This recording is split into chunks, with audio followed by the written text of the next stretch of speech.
我表哥咧喺美國生活咗20年，佢國內爸爸咧突然間過咗身喎，咁佢就知道佢有一棟房產喺內地啦，同埋有一筆現金，咁而家咧佢就想賣咗層樓，將啲錢匯翻出去，結果銀行一句咧就話：喂，呢筆遺產咧必須一次性申請匯出喎，咁呢個咧佢要翻返去嗰個爸爸嘅戶籍地辦添喎。嗱，呢個都唔係銀行為難佢嘅，因為咧中國外匯管制咧係最容易被忽略啦。咁啊，最關鍵嘅一條咧就係繼承財產嘅轉移啊嚇。如果搞唔清規則嘅咧，嗰啲財產咧遺產咧，即係可能換唔走啦。咁究竟中國內地嘅繼承財產轉移到底係咩咧？OK，一句話講啦，咁啊外籍人士啦，或者港澳台嘅居民啦，咁啊合法咁樣繼承咗中國境內嘅財產咧，係想將呢筆錢咧係匯到境外嘅話咧，係就需要行呢個流程㗎啦。嚇，只要兩類人可以申請啦，外國公民、港澳台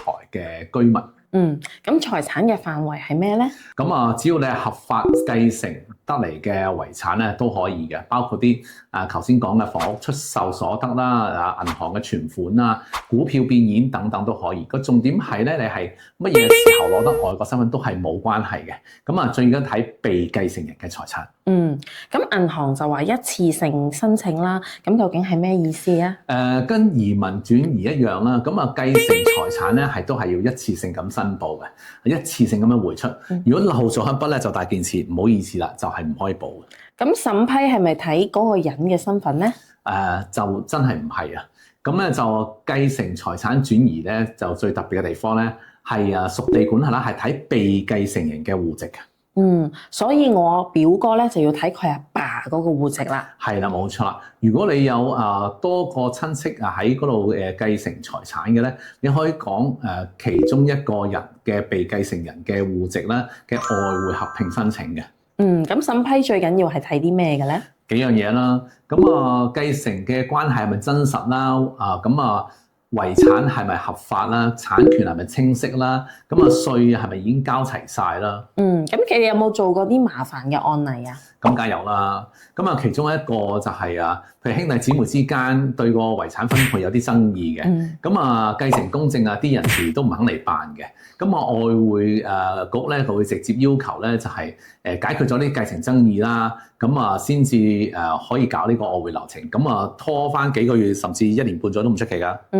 咁成個流程係點樣行嘅咧？分幾步行啦。同移民財產其實轉移咧都有些少類似，但係材料有啲唔同啦。第一步，準備材料咧就係核心關鍵啦。